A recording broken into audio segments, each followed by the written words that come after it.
good morning. I did not make any videos of my cooler or any of that stuff. It's been a hectic, chaotic day. My mom and I are getting ready to go do 3 jobs prior to going to the Bluebonnet Equine Humane Society Challenge in Taylor, Texas. That's a mouthful. But we're leaving to go to Taylor, Texas. But prior to that, I had to wait for Mom to come over, get her car unloaded, get the cooler. Y'all understand, very hectic kind of situation. But you guys, without further ado, you are gonna have an entire video of a road trip with me and my mom, Deb. Say hi, Mom. Hi, guys. My mom's not really a camera person, but maybe we'll force her to get on camera, you know, a little bit. I don't know if any of y'all feel that way. Do any of y'all ever feel that way? I didn't want to be on camera at first, but I'm leaning in now. Y'all know that I'm just, what you see is what you get. Now, Mom is, on the other hand, not feeling the same. But she does have on the shirt to support and rep us, and she is my co-pilot for the weekend. Now, that might not be a great thing because Mom is a co-pilot. You hear her laugh? Yeah. Because I almost kicked her out on the San Antonio Parkway one time going on a trip because she was trying to tell me not to drive and be on my phone. And then when I pulled over to get on my phone to look at the hotels, she told me that I wasn't pulled over far enough off the median. So let's see how this trip goes with Dr. Baker and her mom, Deb. Stay tuned. I told y'all. I let the truck get to 63 miles and Mom's like, don't run it down until there's nothing left. And she's like, where are you going? You didn't pull over on the gas station. And I was like, I was making a video, I forgot. She's like, well, there's one right there. You can pull over in Splendora and get gas right here. So it's already started. But anyway, that's why when you love family, you just go with it.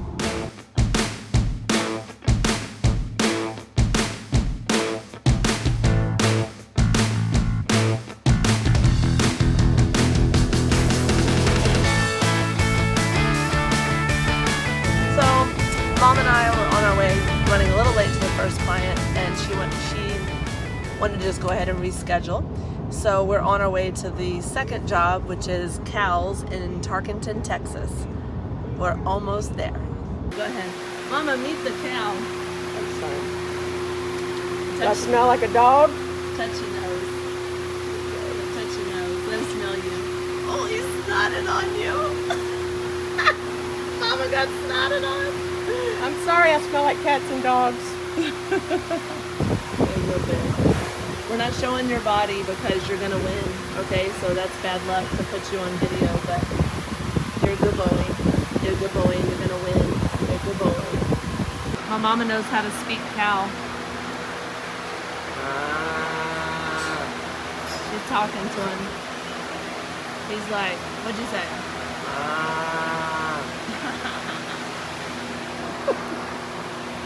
All right, well, we adjusted 2 cows, and now it's time to adjust the ranchers that handle those cows, because Lord knows they need it. Hold on, y'all. Diggy! Bye, Roxy! You be a good girl! We'll see you next time!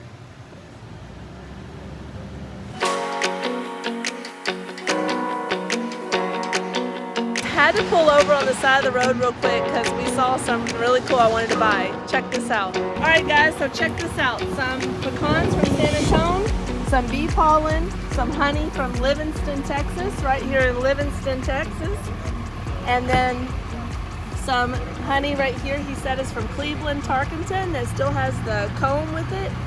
So I came over here a minute ago and I bought this one and I bought this one. This one tastes like grass and that one tastes like flowers. So I bought another one of these. This one is so good, it tastes like flowers. So it's really cool. They also have watermelons from San Antonio.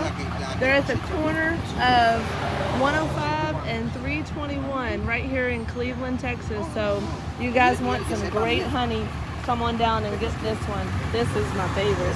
Rudy's is good too. Tastes like grass. Just depends on what the bees are eating. So, not gonna buy that stuff in the store. Just don't trust it.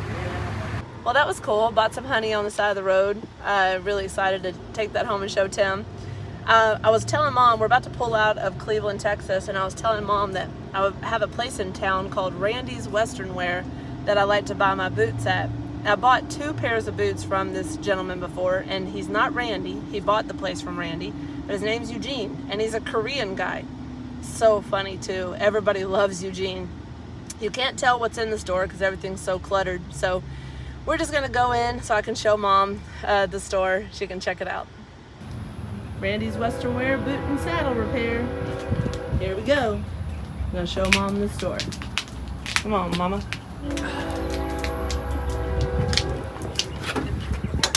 who did the 22nd United States? Yeah, they all. One was the Civil War. I know 45. Again.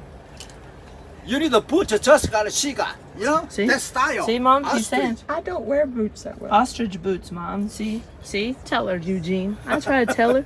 He got so many boots in here, y'all. Look at the boots. Look at the boots. Now, if you want your certain size, you have to ask him because I do not know. Last time I was here, he picked me out a pair of buffalo boots, size 9.5. And he helped me find some boots, but they got so many. See, Mom? Doesn't it smell good in here? My calves are too big. He has wide calf boots. Wide calf boots. nice boots. Any of y'all have that problem? Need wide boots? We gotta get her some boots so she can work in boots. Maybe Mom needs a short pair of boots that are wider at the bottom. I'm gonna get Mom some boots. Maybe get some like little short ones. That's for kids, but all right. Let's ask him if he's got any short. I'm not trying on any.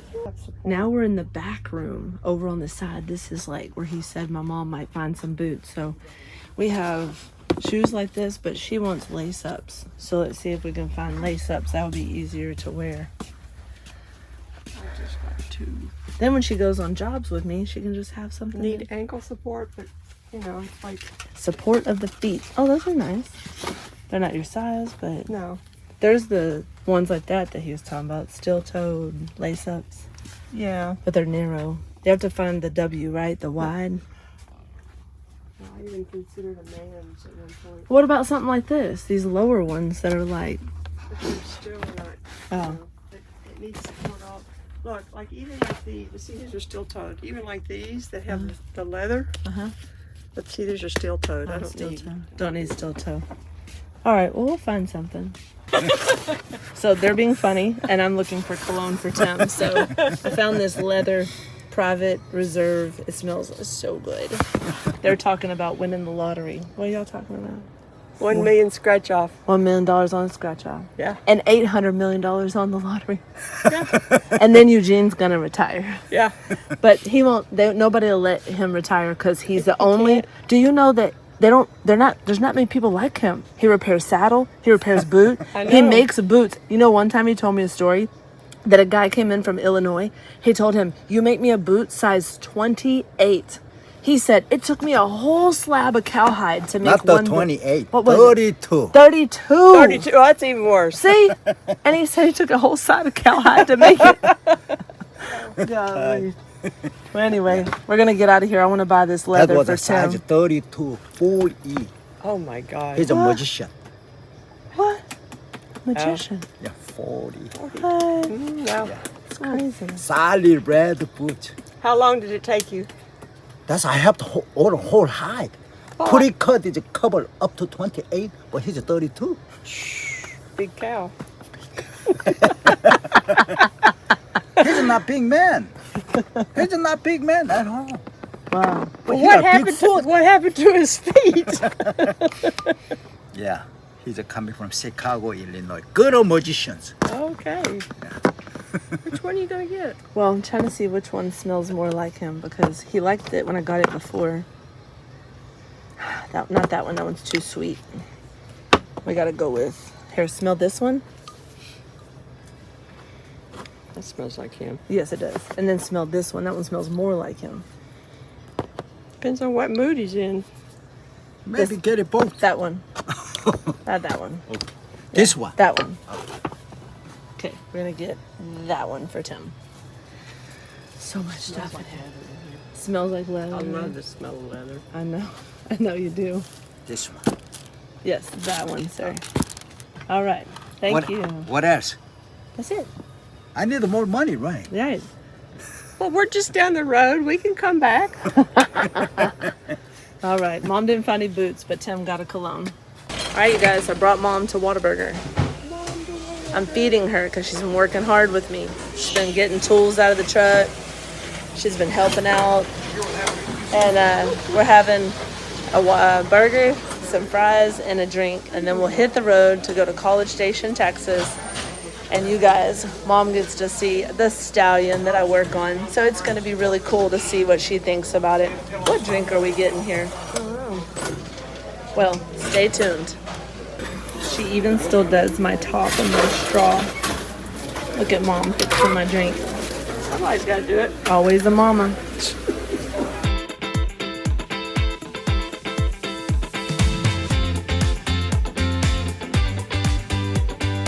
Alright, this is the current situation.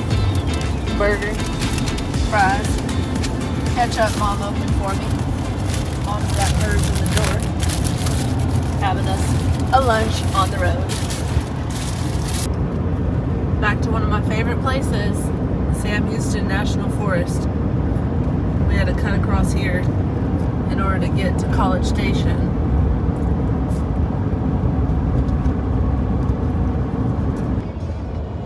Driving in Anderson, Texas. We just went through Richards, Texas, and there's a cemetery that is the same name as cemetery that my mom's mother, my grandmama, is buried in.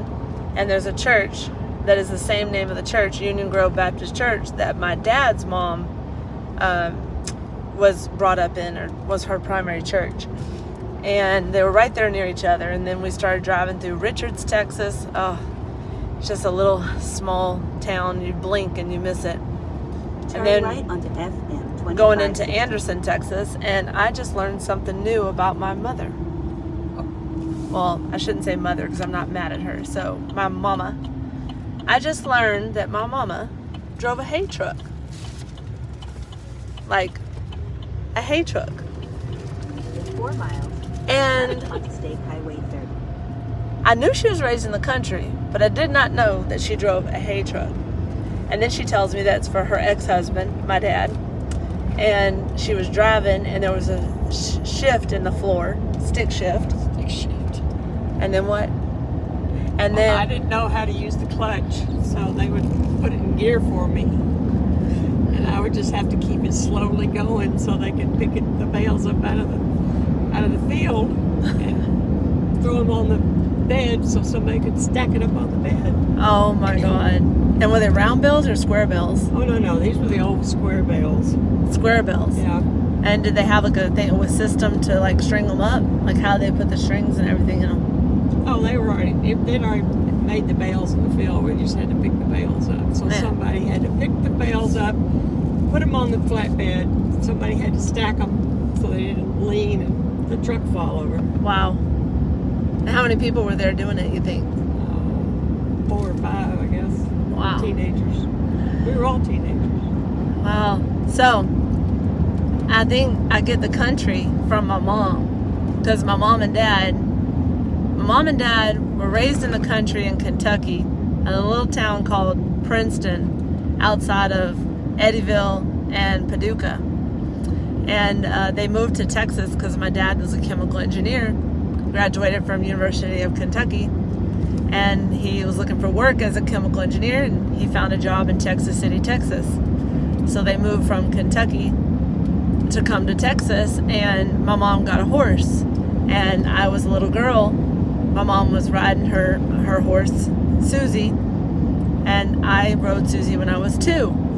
So that's why I started falling in love with horses, was when my mom got a horse that I rode. And then my mom and her had a crazy relationship. But by the time I got on her, she had calmed down a lot. My mom was the one that got dropped the phone. That's what happens when you try to do too much. So my mom would ride her, and then when I started riding her, she was already calm and tame.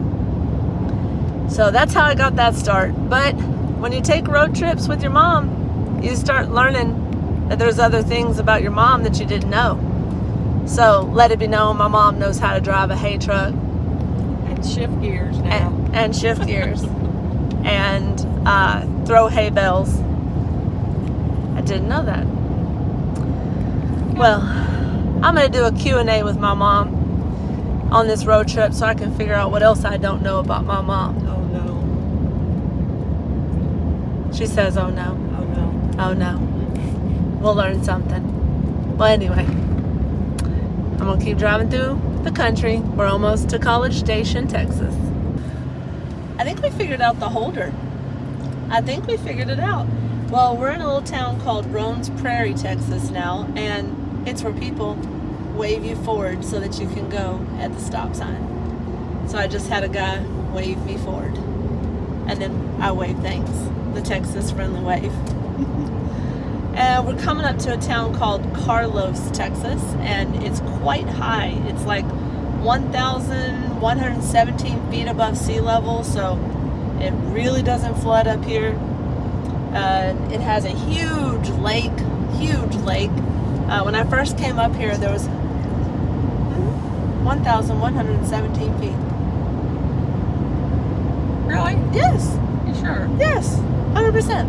Okay. See? See? Just like my mama. I'm just asking questions. That seems awfully high. Well, when I searched for properties for us to go look Okay. for properties, I said, how high is Iola, Texas? I-O-L-A.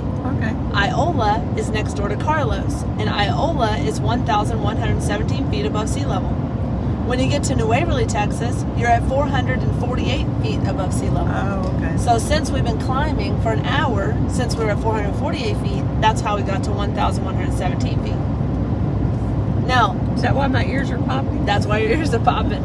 I'm Need lying. some- need I'm some- lying. Need some chewing gum. My mama don't get out of the sea level. Where we live right now is only 48 feet above sea level, and yeah, mama's like, she doesn't get out of town much, so obviously I gotta get her some chewing gum so she can pop her ears. Or chewing tobacco. Oh no chewing tobacco. Okay.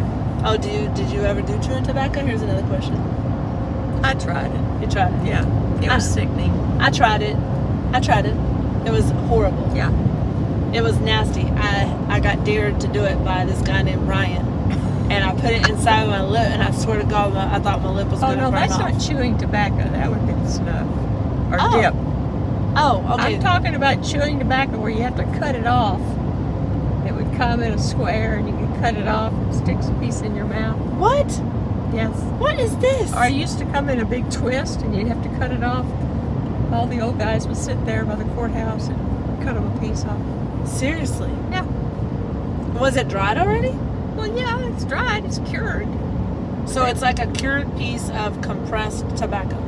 Yeah, but it's the leaf. It was the leaf. Oh, you didn't check out Kentucky. I have never heard of what you're talking about. Yeah, buddy. So they would sit at the courthouse, cut them a piece, put it in, chew it, and they have I spit. mean, they would literally chew it and have a big wad in their mouth, and then they would spit. But I'm sure there was no chemicals in that. It was probably all Oh natural. no, it was the good stuff. Wow. That was before they put all the junk. So in. you tried it, and how was it? It was okay, but it burned after a while. We gotta get you more on the camera. Yeah. You but- you be on the camera. Okay? No, I don't want to be on the You're camera. on I'm the gonna- Yeah. I'm driving. I'm not driving. I'm a chiropractor. Yeah, I know. So it wasn't that good. Obviously, it didn't pick up the Well, it habit. was kind of sweet tasting, but then it would burn after a while. Oh. You had to be used to it, you know. But do you have to keep something on you to spit, or they just spit in the ground? There was a lot of spit on the pavement back then. Oh, That was back in the 50s, 60s. Yeah. okay. Well, I learned something new. Y'all stay tuned for more lessons learned From Kentucky. from Kentucky, because I had no clue. Yeah. Oh, now I gotta recant what I said about the elevation, because my mom was right. Carlos and Iola are only 338 feet above sea level, and Dallas is 450 to 500 feet above sea level, and the highest elevation in the state of Texas is Guadalupe Peak, which is 8,751 feet elevation. So with that being said, sometimes moms are right and daughters are wrong. Touche, madre. So we're getting to the client's house a little earlier and she's not available yet. So I decided to bring Mom to downtown Bryan, Texas, College Station, so she can see it. So take a look. So still haven't found it, but Catalina Hatters is a place where you can get cowgirl hats made. So like I said, I think it's up here on the right, but I may have to map it because I don't really know the directions around here as well. I've only come here one time. Catalina Custom Hats. If I go do that, I'd try when I get back up. What a video. Yes, ma'am. How are we shaping it today? The one that's up there to the right of the platform. Hold on. No. Found me a hat, so we're getting the hat done.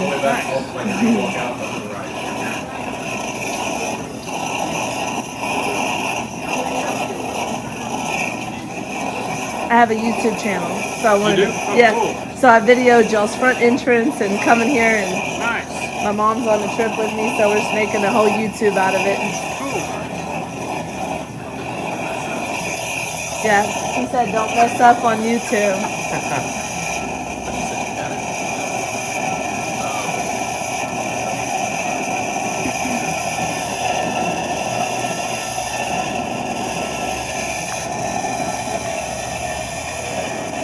I thought I would go with that one because it had a lot of holes. It's very airy in the top. Mm-hmm. Try that on. Did a lot of airflow.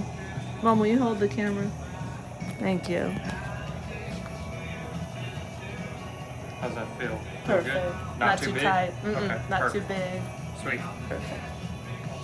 Thank you. Yes, ma'am.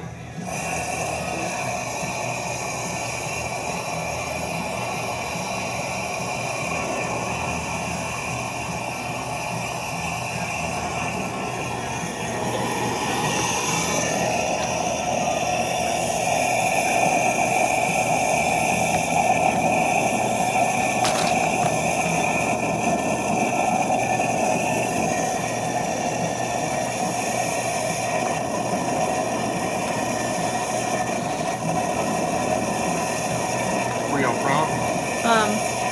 Originally from near Galveston, Texas, but residing now near Kingwood, Texas, Okay. over north of the airport. Okay. We're going to an event in Taylor, Texas for the Bluebonnet Equine Society. They do a big challenge where kids pick a horse, train them for 4 months, and then they get them adopted by showing what they can do. Oh, cool. So I'm going to be one of the clinicians there teaching about animal chiropractic. Nice. Yeah. So that'd be nice if I had a hat, suit the role well. Left my other one wasn't working as well. I came here before and y'all were closed, and so I tried again today so I could get here.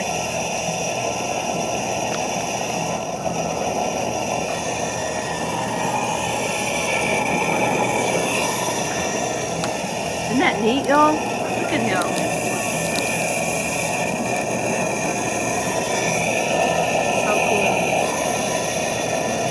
So when you're in Texas, you wear these hats that are made of straw, and you wear the straw hats when it's hot outside so you can shade out the sun, but you can still have aeration on your head.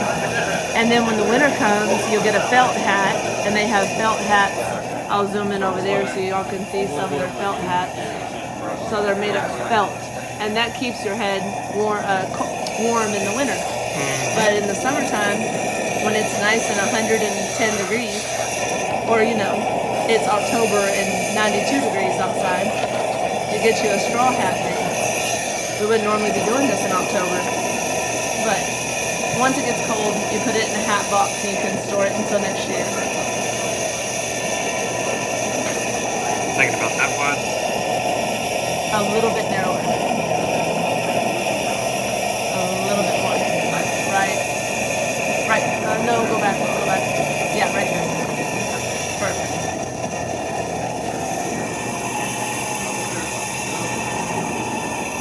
So now he's doing the width of the brim in the front, and you can have it narrow, you can have it wide.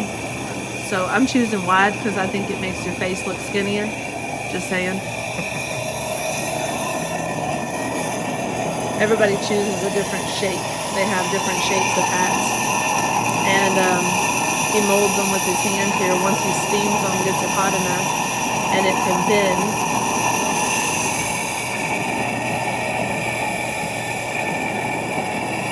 And then once it gets not warm and it gets molded, it'll stay like that shape that he puts it in.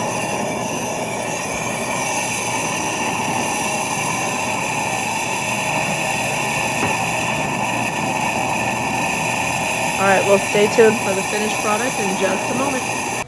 All right, you guys, here's the finished product. Why do I have an echo? The brim of the hat gives me an echo. But anyway, here's the finished product. You guys, Catalina Hatters, top notch, classy, classy hats.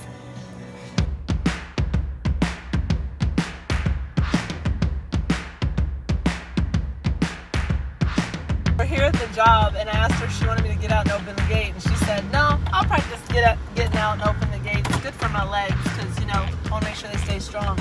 She goes, well, hell, just drive on through it, and I'll shut it too.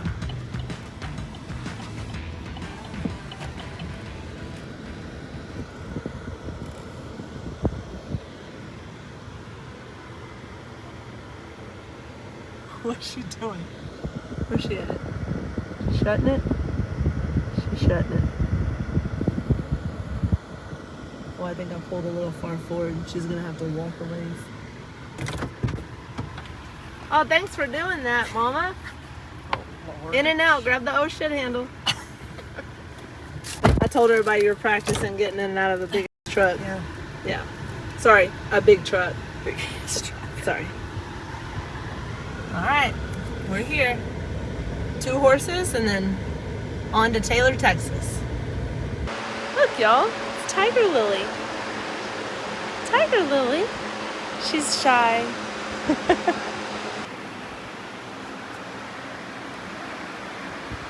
Butt scratches for the baby. Now he's grooming Mom. Look at him.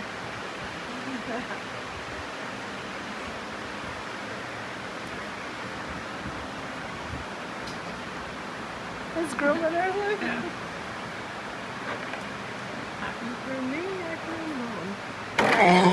Oh, she said Never no. mind. She said, no, that was too hard. Never mind. That was too hard. He got you in a sensitive area. It's your baby. Scratch the baby's booty. Scratch the baby's booty. So I told y'all we were coming to College Station to work on Diggy, Bully's Legacy. Well, these are some of his babies. This is Goat. This is Ninja, the baby.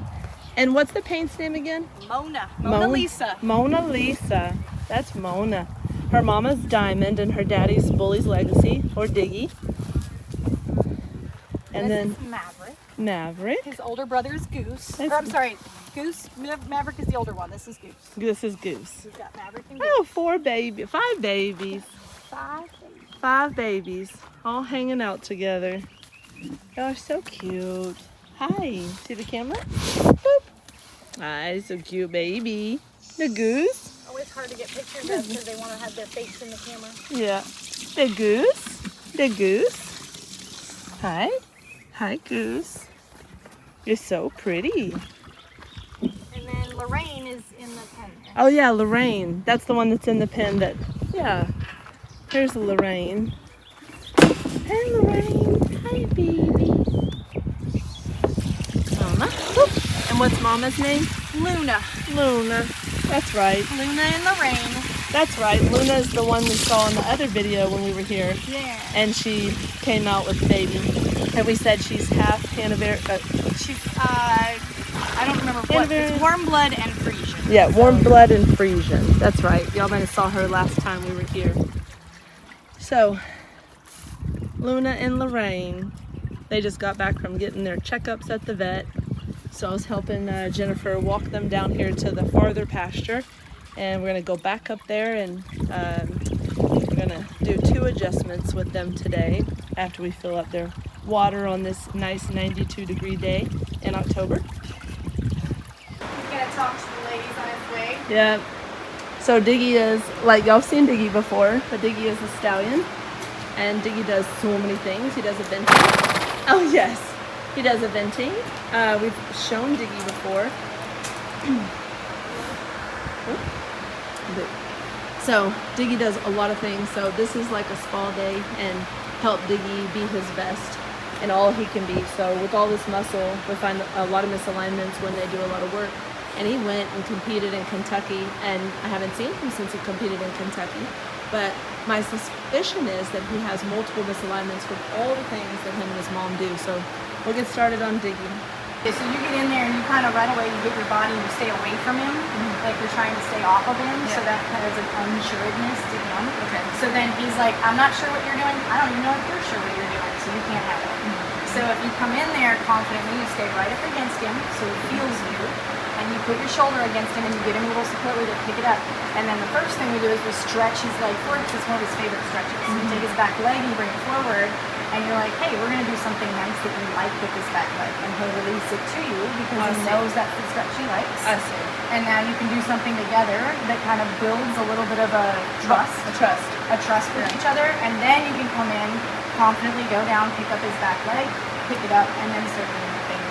That makes sense. So his first impression of me is like, you're close, you got me, you did something I like, we can do that again. Yeah. So you're building a team trust. Yeah. Now when you go do something that doesn't feel quite as great, he has a little trust thing to go back on. I See see. if that works out. Okay, great, all right. Close, and the closer you are too, remember, if he does decide he's like, hey, I don't like this very much, you're safer the closer you are.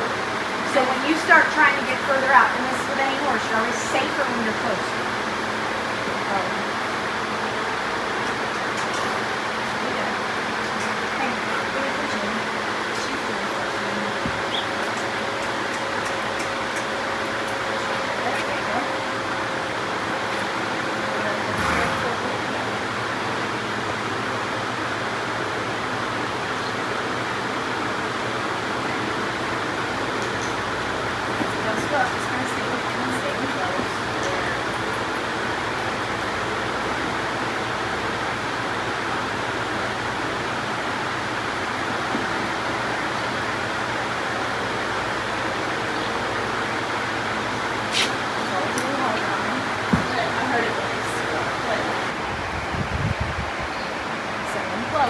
Yeah, there you go. Good job. And see how he already starts kind of picking it up for you? Good, Diggy. And if he's a little uncomfortable, let him have it for a minute. That stretching. Thank you. I saw. It was too much on the hamstring. It was a little much, so you just, And you feel where he's starting to take it back. And you release the stretch a little bit. Don't take it quite this far. When he feels like it's pulled against it a little bit, just... Alright, she taught me, she's teaching me, so Mama's teaching me how to do better, okay? I just had to understand your language, and sometimes it's hard because I'm not around you all the time to know your language. So that's why I was asking you for help. You understand what I mean? Because every horse is different, and I know you are different. You did a lot of work in Kentucky, didn't you? Yeah, and we did Georgia first. So we hauled first to Georgia, and we showed Georgia. Then we rode on the next weekend, showed Kentucky. Then we came home, and we showed 2 weekends ago in Austin, Texas, where he was 5th in the regional championships. And then this morning he was at yesterday and this morning we went to that clinic. Yesterday. How's that going? Really well. It was being taught by a world-renowned eventing rider. It's now a course designer. He designs cross-country courses and does clinics. He used to train a lot of horses. Trains people.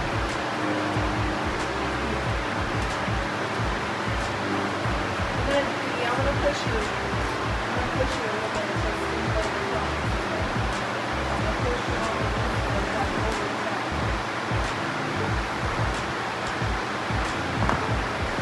Good. That's all I wanted to do. Good. How was that? Is that okay?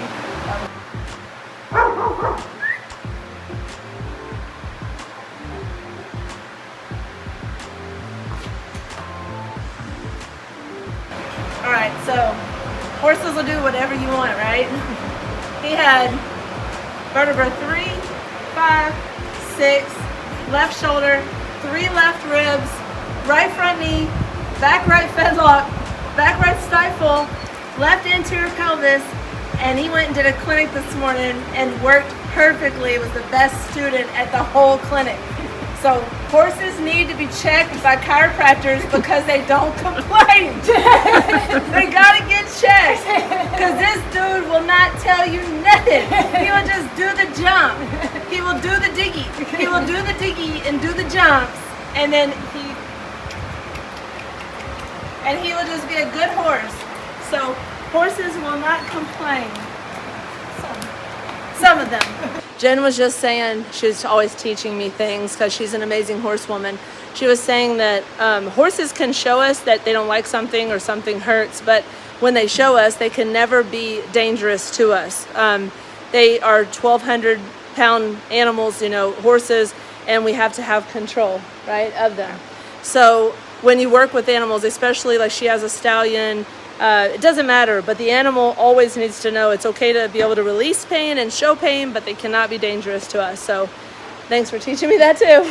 You try to do it in a way where they can have a boundary where they know that if they maybe take their leg away, I don't get horses in trouble for maybe taking their leg away, showing that they were uncomfortable in something, but they can't take the leg away and slam it down at me or take a hind leg and kick at me.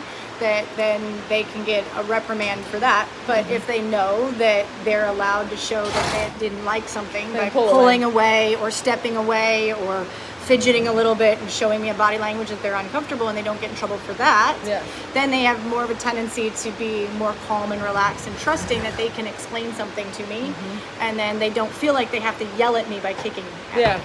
And like when you were teaching me with Diggy, like it's okay to pull your leg away when I've gone too far with the stretch, but it's not okay to pull it away and then do like a little side kick and like try to kick at me. Right. So and horses usually go to that when they feel like they haven't been heard. Yeah. So if we make sure that they're heard in those smaller moments, but then we hold those boundaries firm for those dangerous things, they tend not to do the dangerous things. Yeah. Well, I learned a big lesson today too. You know, I'm always learning, and actually say that to my patients, like if I'm not learning, I'm not living, right? But I never learned that when people say, well, stallions are dangerous, and you have an 11-year-old stallion that you take all around the country to like event and do all these things, and you have to have a trust with him and how you control him. But I think my bias is that I work on a stallion and I think, oh my God, people said stallions really hurt you. But it's a respect that that you taught me today is like, when he pulls away, that was too much. Go back to where it wasn't too much, and then don't let it go. Like, don't let it finish that way, so that he thinks, oh, well, she's not listening to me anyway. So, yeah, right, awesome. Well, thanks for teaching me that today. I'm gonna finish working on this giant horse Cole right here that's behind the camera. Hey, messy bun all day, right? So this is Cole, and Cole is an amazing horse. He does all kinds of eventing and he does eventing. And I just found that this bone right there, sorry, I'm not, I know, he's like, what are you doing? That bone right there and that bone right there were both out of place. So when he lands, that would have been very painful. So thank God we got to check that for you today, Cole. And I think you're starting to realize that the ladder's not scary, right? It's a good boy.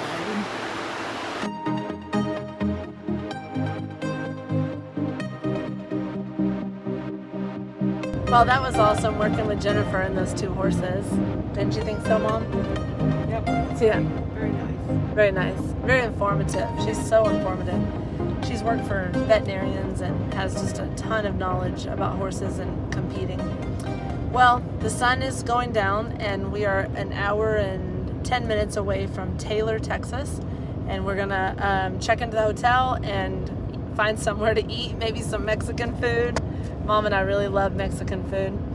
So we'll see what we can find. And then tomorrow I present at the Williamson Expo Center at 10 a.m. So the event starts around 8 a.m. I believe.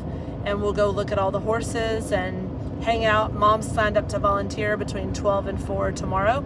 They have a huge tack sale, and they sell tack for really affordable prices. And it raises money for Bluebonnet and for all of the foster horses that are in the foster. Bluebonnet Equine Humane Society is the largest foster of equine in the state of Texas, with thousands of foster homes. So the money is really important to help the horses with the things they need, like vet bills, chiropractic bills, feed bills.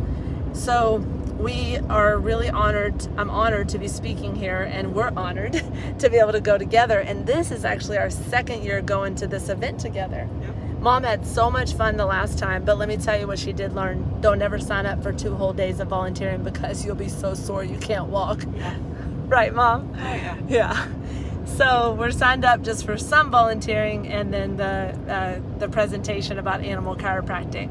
I will be making a video about the presentation of animal chiropractic. I don't know if I'm going to make it a separate video or put it with this one, but I'll figure it out. Well, you guys, we're going to show you a video of the sunset, and then we'll maybe show you some of the Mexican food we're going to find to eat.